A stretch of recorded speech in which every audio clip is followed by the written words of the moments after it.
Houdin, le créateur. Hello les rocks, ravi de vous retrouver pour un nouveau numéro de Talk Rock, l'émission qui vous aide à libérer votre potentiel. Apporter des solutions concrètes, des réponses, mettre de la lumière sur les zones d'ombre, telle est notre mission. Voilà pourquoi aujourd'hui nous avons décidé d'aborder une question qui taraude tous les porteurs de projets. Comment financer son activité?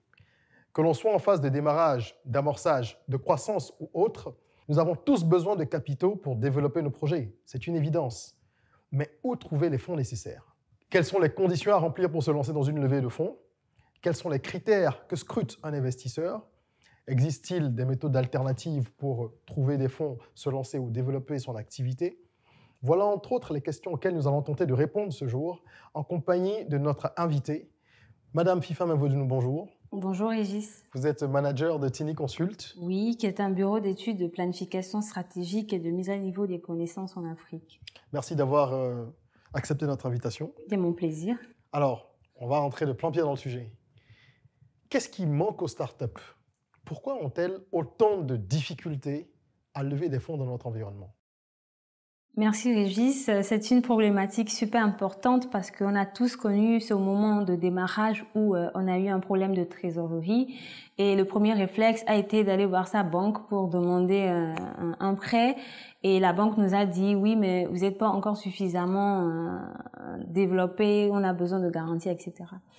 Je vais peut-être partager avec vous 3 facteurs qui peuvent être la cause ou les raisons pour lesquelles on a du mal à lever des fonds dans nos environnements. Premièrement, il faut reconnaître qu'on n'a pas de projet bancable. Pas de projet bancable. D'accord. L'investisseur de la start-up recherche une entreprise qui peut démontrer d'au moins 3 ans de performance financière positive. 3 ans. Ensuite, il faut démontrer qu'on a un modèle économique convaincant qui tient la route et qui permet de mitiger les risques de l'activité. Il faut démontrer une bonne gouvernance au niveau de l'entreprise. Il faut démontrer qu'on a la possibilité d'extension à l'intérieur et à l'international si possible, et surtout démontrer que le projet est innovant. Le deuxième facteur, c'est le cas où les entreprises sont en démarrage ou en plein amorçage d'activité. C'est un peu compliqué dans ce cas-là de bénéficier d'une levée de fonds. Par contre, l'entreprise qui montre ou qui donne la preuve qu'elle a un contrat avec un gouvernement, dans le cadre d'un partenariat public-privé, peut bénéficier d'une levée de fonds. Même si elle est en phase de démarrage. Même si elle est en phase de démarrage. Et le deuxième cas où l'entreprise toujours n'a pas de garantie, elle peut simplement bénéficier d'un accompagnement subvention ou mobiliser, on va dire, tout ce qui est love money, les amis, la famille qui contribuent. Sinon, friends and family, comme on dit. Tout à fait. Dans nos environnements, sans garantie, c'est un peu compliqué de bénéficier d'une levée de fonds auprès des institutions classiques telles que les banques commerciales ou les fonds d'investissement ordinaires. Et le troisième facteur limitant, on va parler de l'environnement économique, qui en Afrique subsaharienne est très compliqué. 80% des entreprises sont informelles, peu professionnelles. Le taux d'investissement est très élevé en Afrique. Les banques sont frileuses. Et il faut reconnaître que le processus de levée de fonds est un processus très bureaucratique, contraignant et long. Ça plante bien le décor. Je voudrais juste préciser à tous ceux qui nous regardent que lorsqu'on parle de projet bancable, donc cet anglicisme qu'on utilise beaucoup aujourd'hui, bankable, ce n'est pas pour dire que vos projets ne sont pas innovants ou intéressants, s'ils ne sont pas bancables. C'est simplement qu'ils ne répondent pas aux conditions qu'imposent les banques. C'est pour ça qu'on dit bancable. Pour une banque, il faut remplir certaines conditions. Vous en avez énuméré quelques-unes qui sont primordiales. Mais justement, avec un tel décor, si je puis me permettre, comment est-ce qu'on gère une entreprise qui a besoin de fonds? Comment est-ce qu'on fait? Quels sont les mécanismes alternatifs ou les mécanismes de financement sur lesquels une entreprise peut se greffer, peut s'appuyer pour se dire, tiens, moi je suis une start-up, je suis une petite entreprise, je viens de démarrer, ou même une entreprise moyenne, mais je ne remplis pas toutes les conditions nécessaires pour aller vers une banque. Quels sont les mécanismes de financement alternatifs vers lesquels on peut se tourner? Merci Régis. On va dire que ça dépend de la maturité de l'entreprise. Selon qu'elle est dans l'année 0, 1, 4 ou 5. Normalement, une nouvelle entreprise qui est créée en 2021, elle doit s'établir, voir le modèle économique, les résultats qui peuvent se traduire au cours de la 2e et la 3e année d'exercice. Faire tous les réglages. Tous les réglages, d'abord les tests marchés, les tests clients. Le financement de cette nouvelle entreprise donc doit se faire sur la contribution des fondateurs et actionnaires. Dans le cas où l'entreprise a plus de 2 ans ou 3 ans d'expérience, il est possible de lever des fonds auprès d'une banque commerciale déjà, parce que vous donnez la preuve de ce qu'il y a, on va dire, une existence en termes de gestion financière. Ensuite, vous pouvez bénéficier d'un accompagnement d'une institution de microfinance, d'un business angel ou ce qu'on appelle d'un fonds VC, la Venture Capitalist. Ouais.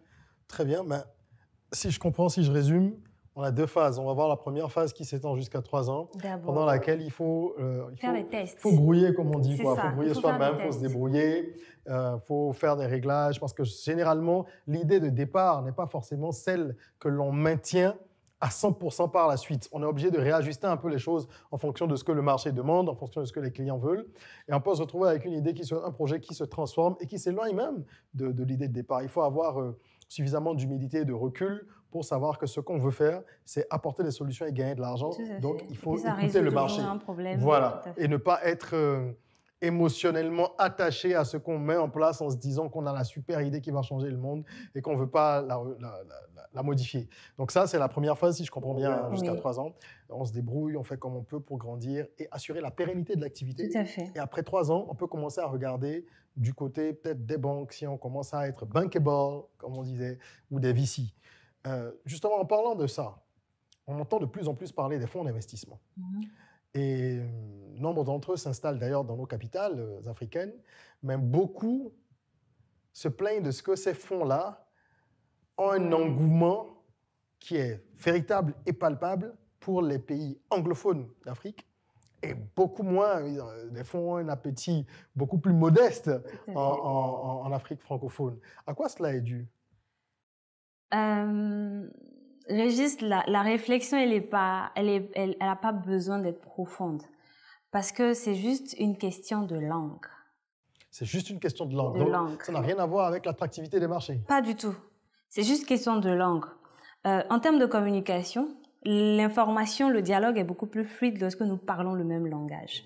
Et ce que nous observons aujourd'hui, c'est qu'on a beaucoup de chefs d'entreprise ou d'entrepreneurs qui ne parlent pas anglais, mais qui se désintéressent même de la langue anglaise. Bien sûr, on a d'ailleurs eu un numéro là-dessus, ici, un numéro de Talk Rock, où on expliquait à quel point il est indispensable aujourd'hui de parler anglais, au moins l'anglais minimal qui vous permet de tenir des conversations. Tout à fait.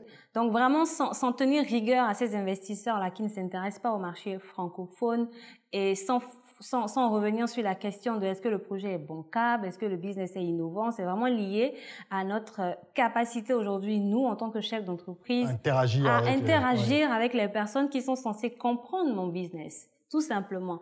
Et ce que moi, je peux donner comme réponse à ce niveau-là, c'est de dire que les chefs d'entreprise aujourd'hui vont devoir investir sur leur formation, investir sur les capacités aujourd'hui à intégrer l'anglais dans leur façon de communiquer et networker beaucoup plus souvent, networker que ce soit dans leur environnement immédiat et ne pas hésiter à sortir.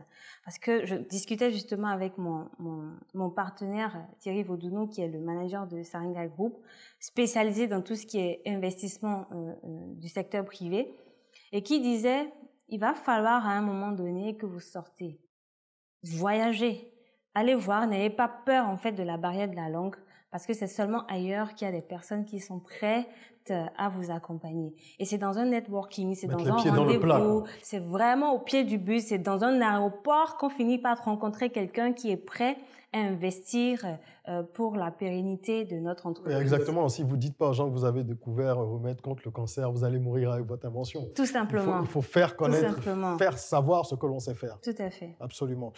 La barrière de la langue, elle est importante, d'accord? On a parlé de cette barrière, on a parlé de toutes les autres qui expliquent pourquoi un projet n'est pas au départ bankable, etc. Mais de façon pratique. Un start-upper, comment il fait? Quels sont les canaux vers lesquels on doit se concentrer lorsqu'on démarre et qu'on a besoin d'un peu de financement? Parce que vous disiez qu'il faut le faire un peu soi-même avec les associés. Tout le monde n'a pas forcément la possibilité de tenir la distance, même s'il y a de la volonté au départ. Quels sont, très honnêtement, selon vous, les modes de financement alternatifs vers lesquels il faut se tourner, et sur lesquels il faut se concentrer? Oui, effectivement, il y a des structures simples qui prennent en compte l'état d'amorçage de la start-up et qui savent qu'il est difficile de travailler sur la valorisation d'une entreprise avec les modèles que nous apprenons généralement à l'université pour les financiers.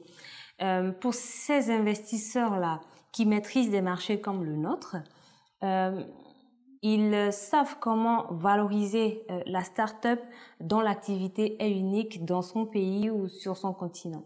D'accord. À ce moment, par contre, ce qu'il faut retenir, c'est que le choix de l'investisseur, on va dire, dont les critères de sélection sont adaptables aux entreprises difficilement, on va dire, valorisables. Valorisables selon les critères de Canva classique. Selon les critères de Canva classique, il faut se faire accompagner.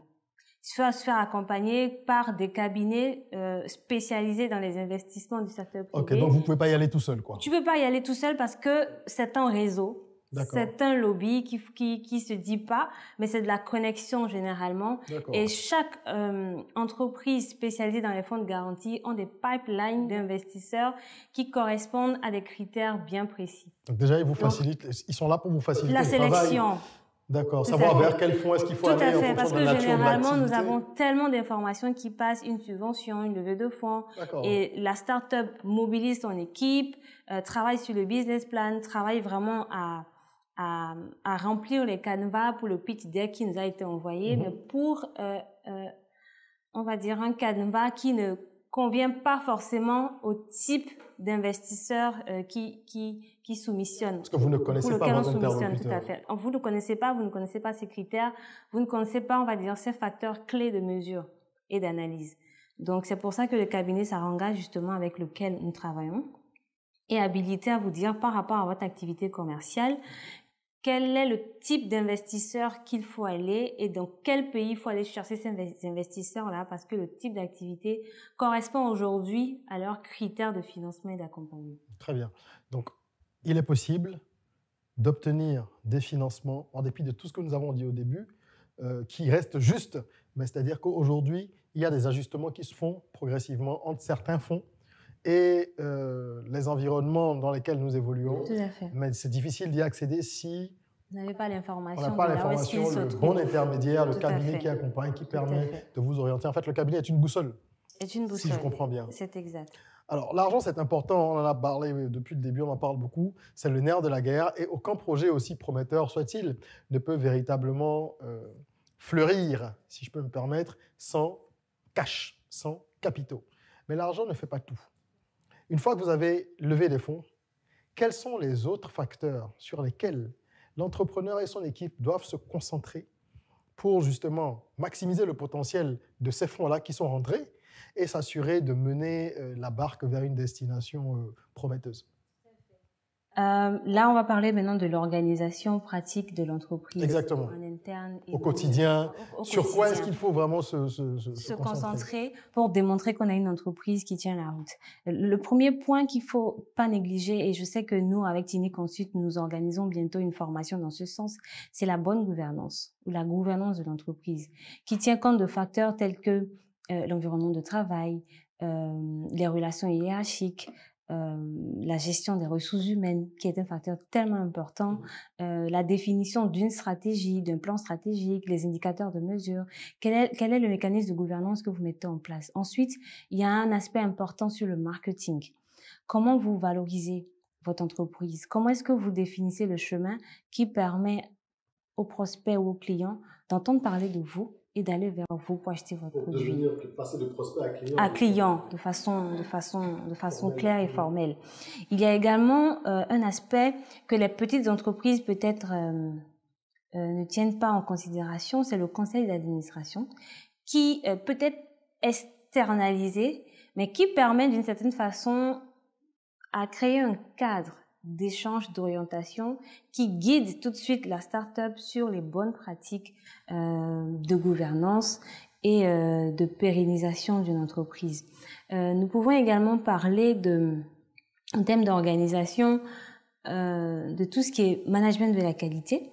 On pense généralement que c'est après 5 ans qu'il faut mettre en place des procédures, des process de travail, mais déjà à la base, il faut définir clairement les rôles et les responsabilités de chaque partie prenante. Il faut réussir à dire clairement pour chaque activité comment je fais, quels sont mes indicateurs de mesure, comment est-ce que j'évalue le travail qui a été fait et comment est-ce que je peux évaluer la satisfaction du client qui est simplement conforme à vous avez dit que vous ferez quelque chose d'une certaine manière et vous n'avez pas fait de cette manière-là. Donc, il y a la notion de non-qualité qui s'applique. Donc, voilà des petits exemples, en fait, d'organisation que nous devons mettre en place dès le démarrage de l'activité et qui pourraient, dans un certain sens, rassurer le futur investisseur de ce qu'il y a une organisation propre qui a été définie au sein de l'entreprise depuis le démarrage. Donc, globalement, les entrepreneurs devraient travailler à avoir une feuille de route, si je peux caricaturer un peu la chose, savoir où ils vont et savoir comment est-ce qu'ils structurent les activités. C'est un travail qui n'est pas simple, qui n'est pas aisé. C'est vrai qu'on a souvent la tête dans l'opérationnel, surtout quand on démarre. On a besoin on oublie que ça la stratégie qui dit exactement quoi faire quand. On a tout fait de se laisser enliser complètement par tout ça. Et c'est important de le rappeler, de savoir que vous pouvez également être accompagné si vous ne pouvez pas le faire tout seul par des cabinets justement qui sont spécialisés dans ces domaines-là. Alors, quelles sont les erreurs les plus fréquentes que commettent les entrepreneurs lorsqu'ils se décident à aller chercher du financement, de votre expérience? L'entreprise qui va chercher du financement est quand même à une étape de son activité où elle veut grandir, elle veut croître. Et en ce moment-là, je pense que le travail qui se fait, c'est de savoir est-ce que l'équipe avec laquelle je travaille est une équipe qui peut faire face aux nouveaux enjeux de l'entreprise. Donc, le premier facteur pour moi, c'est le choix de l'équipe. Donc, la première erreur, généralement, la première erreur, c'est de mal choisir son équipe. Donc, mal choisir ses collaborateurs. Mal choisir ses collaborateurs. Parce que d'une certaine façon, c'est l'équipe à un moment qui vous motive. L'entrepreneur, il a tellement de moments de basse intensité que c'est la bouffée d'air frais, c'est votre équipe, c'est ceux-là qui disent on peut le faire. En vérité, voilà comment on pourrait orienter le projet, voilà comment on peut aller. C'est-à-dire qu'il faut aussi que l'entrepreneur transmette la vision suffisamment aux collaborateurs. Dès le départ. C'est pour ça qu'on parlait de bonne gouvernance sur comment est-ce que vous-même, en tant que start-up, vous démontrez aux investisseurs que vous tenez la route et que vous savez exactement où vous allez. Une fois que cette vision-là est bien transmise, vous avez la bonne équipe qui réussit à récupérer les bonnes informations et suivre le plan d'action stratégique conformément à ce qui a été rédigé et planifié avec justement des évaluations, des mises à jour et tout. Et ensuite, après la première erreur qui est donc le choix de l'équipe, on va parler du plan d'affaires. Un plan d'affaires peu bancable et mal ficelé peut retarder le financement de plusieurs mois ou de plusieurs années. Même si l'idée est bonne. Même si l'idée est bonne. Même si l'activité fonctionne. En vérité, l'investisseur, il n'est pas à l'intérieur de l'entreprise. Il n'y a que la version documentée de vos activités qui lui permet de savoir qu'est-ce que vous faites, comment est-ce qu'il gagne de l'argent avec vous.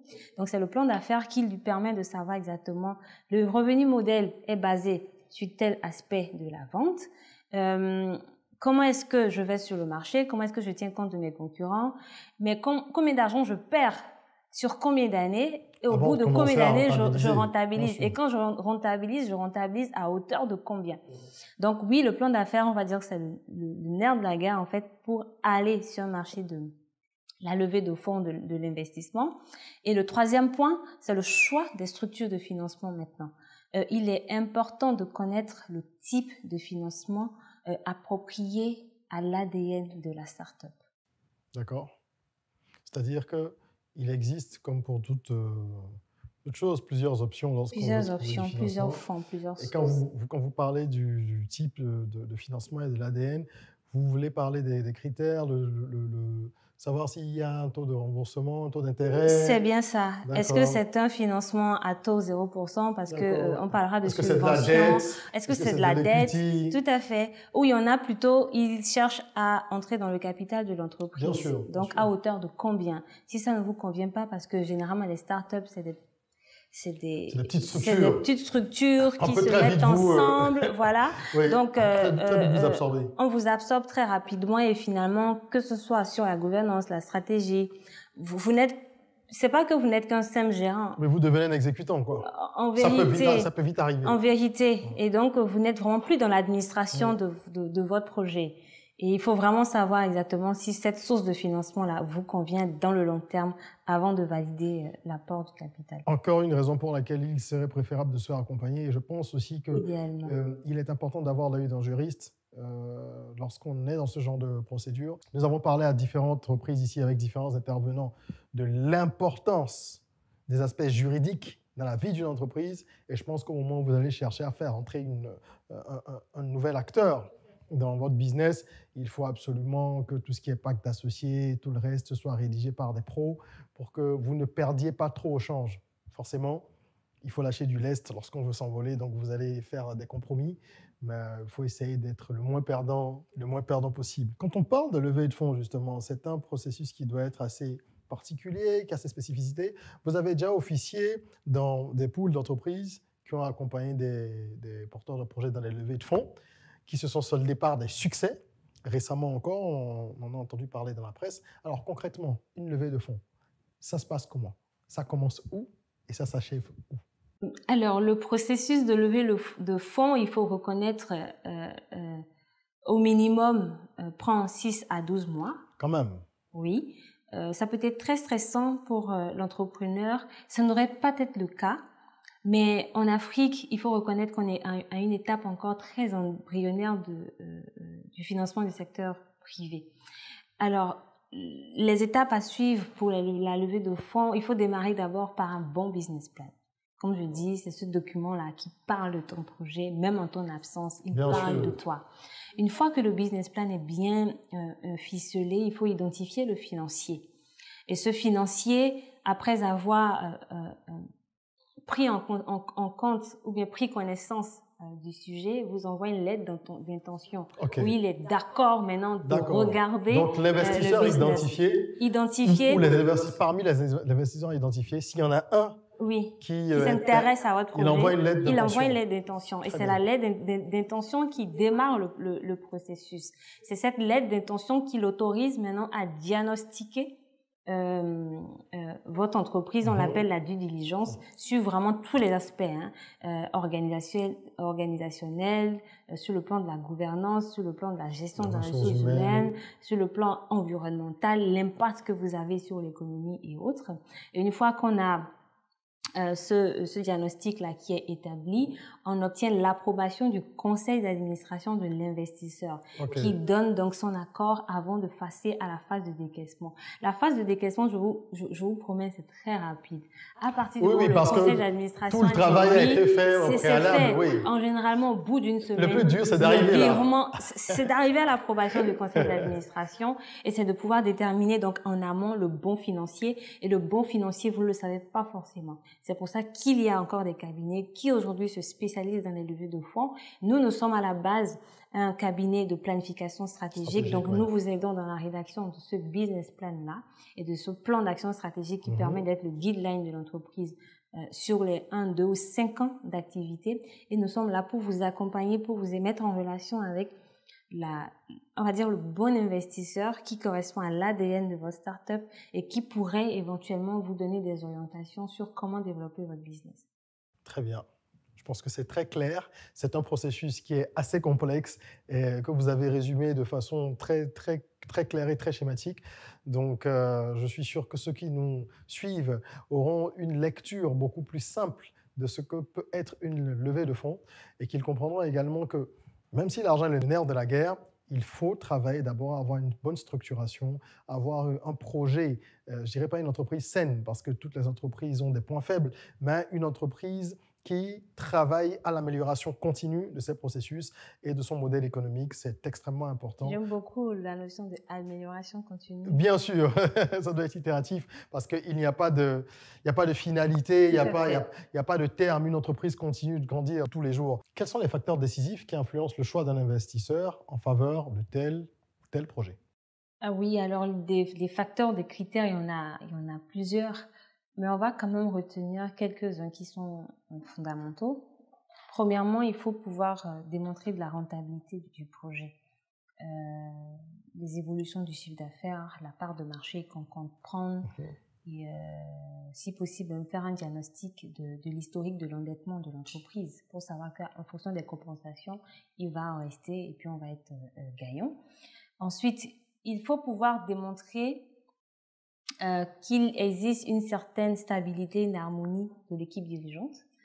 Troisièmement, le projet, est-ce que c'est un projet d'impact de développement? Est-ce que c'est un projet innovant ou pas? Et troisièmement, le secteur d'activité. Il y a des secteurs d'activité aujourd'hui qui sont des secteurs phares, notamment la santé, la fintech, l'environnement, les énergies renouvelables et tout ce qui est sécurité alimentaire. L'éducation, les tech aussi. Tout à fait. Tout à fait. Donc voilà un peu les 4, on va dire, points que les investisseurs regardent et qui font qu'ils choisissent de soutenir ou d'accompagner une start-up plutôt qu'une autre. Si je peux me permettre, je voudrais rajouter quelque chose, je voudrais rajouter un point ou souligner un aspect. Au fil des ans, j'ai fini par conclure, au vu de ce que j'ai pu moi-même vivre ou de ce que j'ai vu autour de moi dans d'autres startups, dans d'autres entreprises, j'ai fini par conclure que les investisseurs, et les Américains le disent souvent, les investisseurs mettent de l'argent d'abord dans un porteur de projet avant de l'injecter dans un business. Ceci pour dire, non pas que le projet n'est pas important, bien au contraire, tous les points soulevés dans cet entretien sont vitaux. Mais il faut comprendre qu'un investisseur, il veut avoir un capitaine qui en veut, comme on dit. Quelqu'un qui croit en son projet, quelqu'un qui est prêt à se battre, à affronter toutes les difficultés possibles et qui est capable de rebondir parce que l'investisseur, contrairement à ce qu'on pense, c'est quelqu'un qui a de l'expérience et qui a vu plusieurs entreprises déjà se casser la figure, pour dire les choses simplement, qui sait que ça peut arriver, mais il veut être certain que l'équipe, comme vous le disiez, et que le chef d'équipe sont capables de rebondir lorsque ça se passera peut-être mal, de prendre un nouveau virage, de sauver le navire et de pouvoir finalement arriver à bon port. Donc, investissez en vous, investissez, formez-vous, lisez, travaillez, inscrivez-vous sur le site de la Rock Academy, parce que voilà, nous distillons de la connaissance, c'est notre mission, et continuez d'être votre premier investissement pour que vos différents projets puissent eux-mêmes grandir. Madame Fifa Mevodounou, merci de votre contribution. Merci Régis, merci de l'opportunité. Ce fut un plaisir. Un mot de fin? Oui, le mot de fin, c'est vraiment rebondir sur le dirigeant. C'est vraiment là que tout se joue. Pour ma petite histoire, j'ai reçu récemment une dame, parce que j'investis beaucoup aussi dans le développement, on va dire, le leadership féminin, travailler du genre, la gouvernance d'entreprise, des femmes entrepreneurs, chefs d'entreprise, qui avaient un bon projet, mais je lui ai dit, avant de te mettre en contact avec Saringa pour trouver un investisseur, parce que ton projet est bon, tellement bon que j'aimerais même faire partie de ton capital, mais tu ne me demandes pas que tu en veux. C'est ça. Tu ne vends pas la chose suffisamment bien. Quand ça va casser, quand ça va clasher, est-ce que tu es présent? Comment est-ce que tu gères? Parce que la levée de fonds, c'est une façon de recapitaliser l'entreprise. C'est des fonds, c'est des plus gros challenges, c'est des grosses machines, c'est une ressource humaine qui va grandir. C'est de la gestion du quotidien, mais il faut que il faut une force de caractère, il faut être prêt pour ça, il faut être pugnace, tenace. Donc, encore une fois, la stabilité de l'équipe dirigeante, l'harmonie de l'équipe dirigeante est vraiment un facteur décisif pour les investisseurs. Investissez beaucoup en vous et n'hésitez vraiment pas à investir encore en vous. Merci beaucoup, vous l'aurez compris, l'argent c'est important, mais bien au-delà, ce qui compte aussi, c'est la qualité d'exécution, la rigueur dans la gestion et l'implication personnelle du dirigeant. Je vous invite à vous abonner à nos différentes pages sur les réseaux sociaux et à créer un compte gratuit sur www.academyrock.com pour ne rien manquer des différents contenus que nous diffusons. Fifama, vous êtes désormais ambassadrice de la Rock Academy et à ce titre, j'ai le plaisir de vous offrir une casquette rock ainsi qu'un chèque cadeau de notre partenaire Woodin. Merci, je suis très honorée. Merci beaucoup, Régis. Je pense que je me ferai fièrement ambassadeur. Oui, on va dire. Le genre, vous avez dit tout à l'heure qu'on militait pour les questions féminisme, relatives au féminisme. C'est ambassadeur de la Rock Academy, un programme dans lequel je crois fortement.